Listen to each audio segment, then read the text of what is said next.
Hi everyone, and thank you for tuning in today to TEDxWesleyanU. Today I want to talk a bit about COVID-19 in the US. Original, right? But I hope this will be a little different from what you might have been hearing for the past 13 months. I want to walk us through the American liberal tradition and how it's had such a giant impact on how we've responded to the pandemic as a country. The legacy of this tradition has also had a profound impact on my personal life and my upbringing, so I'm also going to take today to give us an intimate story of how much this means to me. Political beliefs aside, we can all probably agree that our national response to COVID was a failure. So let's figure out why in a way that not many people have. I want to start by asking you all to think for a moment about what it means to be a liberal. Now, this might be a bit different depending on where you come from in the world or where you grew up, but think on it for a moment. In the US, when we think of a liberal, we might think of Joe Biden, our president. We might think of the crowds that turned out for the Women's March in protest of Donald Trump's election. We might even think of people who've been responsible about wearing masks during this pandemic, maybe even 2 masks. If these images come to mind for you, you're not wrong. This is what liberal means in the US in 2021. But I want to walk us back a bit. The man you see here is John Locke, an English philosopher who was writing in the 17th century on his theory for the ideal principles of government. Let me read this quote to you. "Every man has a property in his own person. This nobody has any right to but himself. The labor of his body and the work of his hands, we may say, are properly his." Property is the key word here. When we're talking about property, we're talking about ownership by one person. Locke's big 3 from his second treatise on civil government were life, liberty, and property. When the United States was declaring its independence from Britain, that's where we come across the more familiar big 3 that Thomas Jefferson so famously wrote: life, liberty, and the pursuit of happiness. This sounds great, maybe even revolutionary, and maybe a little more happy than what Locke had to say. But make no mistake, Locke's ideas of property and ownership were still deeply embedded in TJ's ideas of independence for the new land. From the day Thomas Jefferson set foot on American soil, he was finding new ways to document the plants and animals on the land in the same way he documented the people. It was already about trade, it was already about profit, as he writes in his notes on the state of Virginia. This next guy on the screen is John Stuart Mill. He was writing a bit later, after the Industrial Revolution, in mid-19th century England. But this idea here is crucial when we're trying to understand the liberal tradition. Even despotism does not produce its worst effects, so long as individuality exists under it, and whatever crushes individuality is despotism. When the effects of industrial capitalism were hitting their peak in the mid-19th century, leaving masses in his own country in poverty, Mill was working to convince us that we should see ourselves as most powerful when we are individuals. The alternative, he proposes, is despotism. So let's break this down a bit. Mill's philosophy represents the problems of liberalism at the individual level, where we're told it is our sacred right to do what is in our best interest. Speech, debate, and acquiring property are all fair game, as long as it doesn't present a tangible harm to others. How we define harm is a little bit iffy here. Locke's philosophy represents the problems of liberalism at the societal level. As sacred individuals, we have the right to own property, to claim things as ours and nobody else's. Ownership leads to mass privatization, where everything, land, food, labor, is a property to be bought and sold. These men were writing centuries apart, but are both a crucial part of the liberal legacy. We'll come back to this chart later and speak on how we see these phenomena today. In the meantime, let's think about what this looks like on the ground back in the US. These ideas might seem old, but they're deeply embedded in the American story as we see it unfold today. Let's look back a bit at the age of westward expansion before we turn to the COVID crisis. If you've ever taken a US history class, there's pretty much a 100% chance you've seen this image. This is a painting from 1872 meant to depict Manifest Destiny, where settlers were traveling west to make property out of land previously belonging to indigenous people. John Gass of Brooklyn, New York, painted this on commission for George Crofut, who is in the business of publishing Western travel guides. Crofut called the woman in the painting the Star of Empire. You see this pure feminine figure embodying whiteness moving westward on the American lands, bringing the ambitious white settlers with her as the indigenous Americans get cast off out of the frame. This is about land's accumulation for the settlers, whose rugged individualism would show them prosperity in the New World. And without question, this causes exclusion, displacement, and violence along racial lines. The liberal tradition, John Locke, and this idea of property influenced these sacred individuals to prosper at the expense of Native people. So I'd like to back up a bit and talk about myself a little. Why is this important to me, and why is this important now? This is me and my mom when I was a baby. My mom grew up with a variety of autoimmune disorders and little to no resources to learn about them until she was an adult. To this day, although she is legally recognized as disabled as a result of her conditions, she still goes without official diagnoses for many of her health issues. The systems in place have never been able to tell her how to accurately care for herself, and much of it she's needed to learn on her own through natural medicine. My mom was failed by privatized medicine, where the profit incentive was put before her well-being.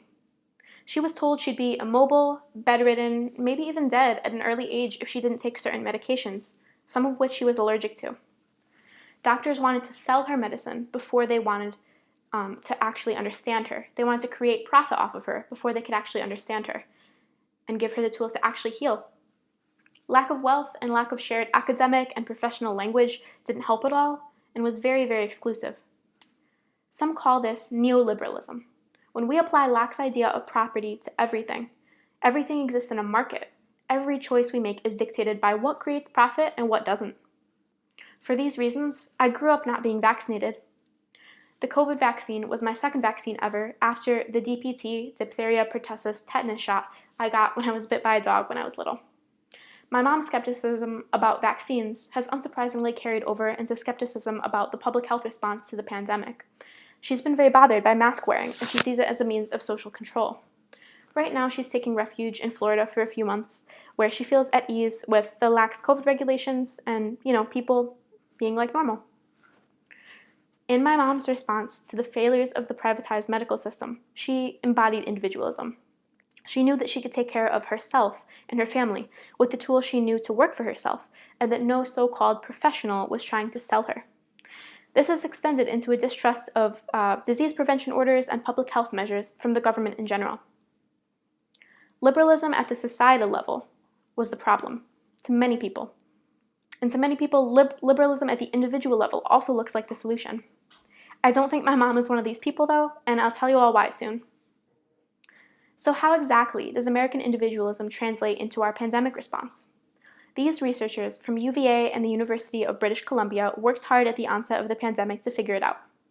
They found that from March to June of 2020, in areas with the highest levels of individualism in the population, there was a 41% lower chance that lockdown orders would be followed, and a 48% lower chance that people would donate to pandemic-related fundraisers. They directly tie this data to the frontier legacy in America. So who are these radical individualists? These are some images from summer 2020 that might look familiar to you. Folks took to the streets and public parks across the country to protest mask mandates, draped in the imagery of the American red, white, and blue. We come to know that these anti-mask protesters are a part of the American political right wing. The photo on the bottom here is of British comedian Sacha Baron Cohen in the second Borat movie, where he infiltrated an anti-mask protest to rile up the crowd.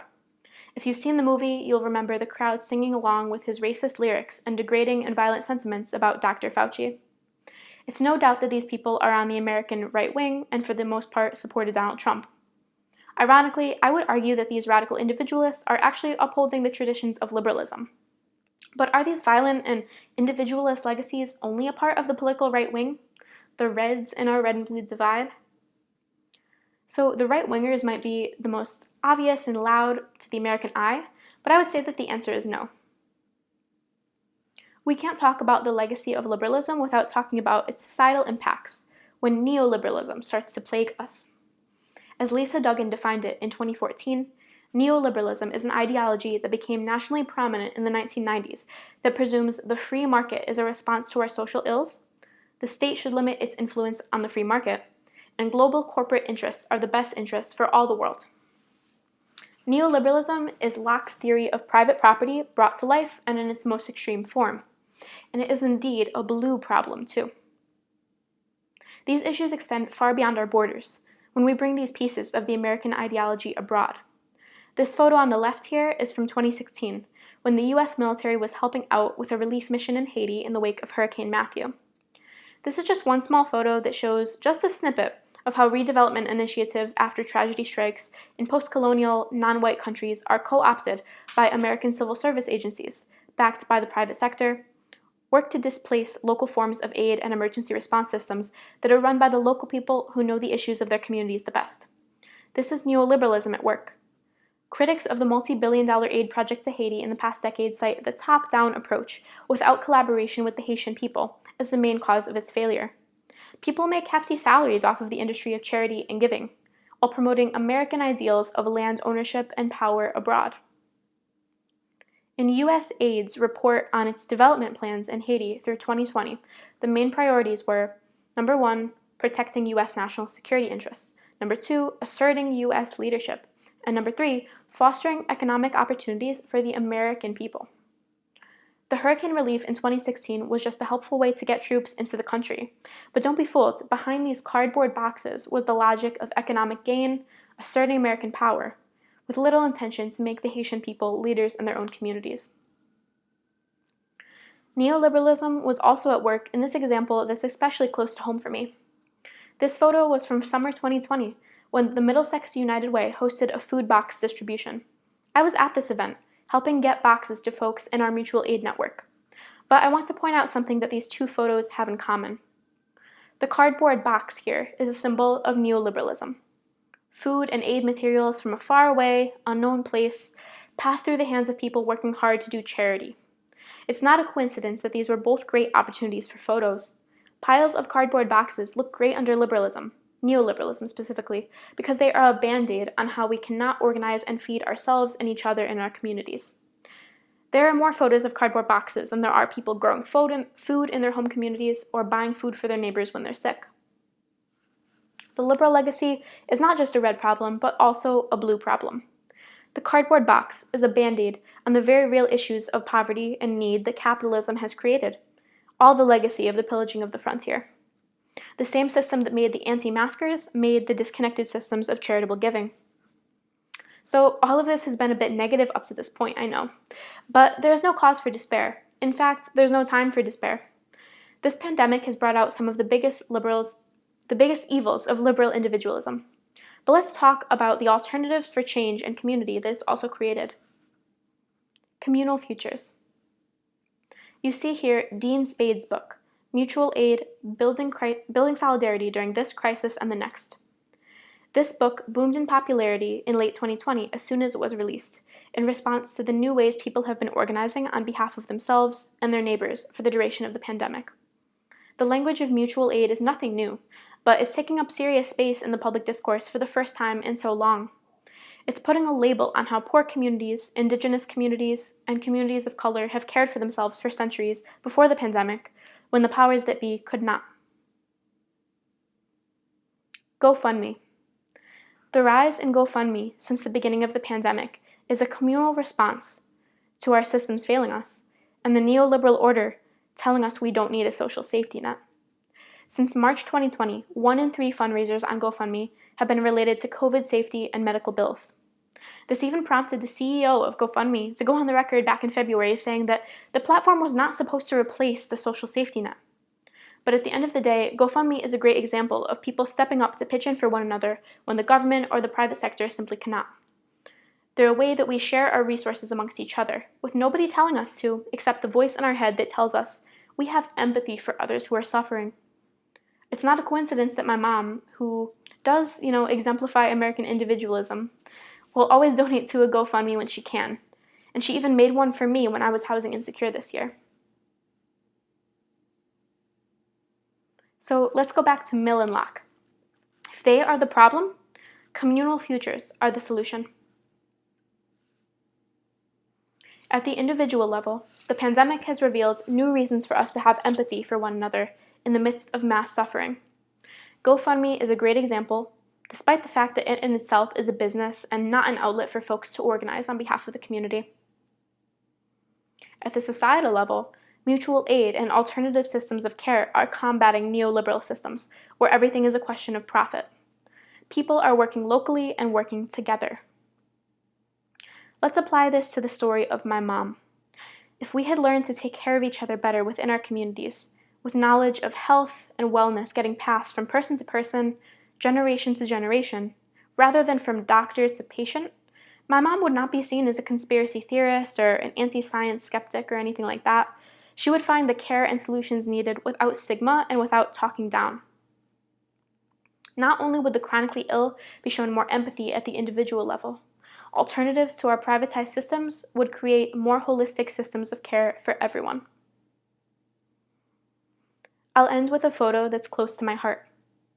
I took this back in June, when Middletown Mutual Aid launched our cash assistance program that would provide cash payments to local folks in need with no strings attached. We try with all our power to abide by the mantra, solidarity, not charity. We bring people into the organizing and into the political conversation in the same breath as we work to redistribute money, food, and other resources. We would much rather give people seeds, a plot of soil, a community of fellow gardeners, than a cold and unfriendly cardboard box full of food.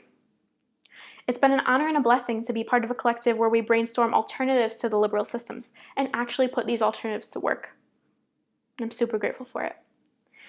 The best part of this work has been helping people to realize that communal care is something we do already, and it spans all political ideologies on our limited American spectrum. People not wanting to wear masks is a sign of individualism, sure.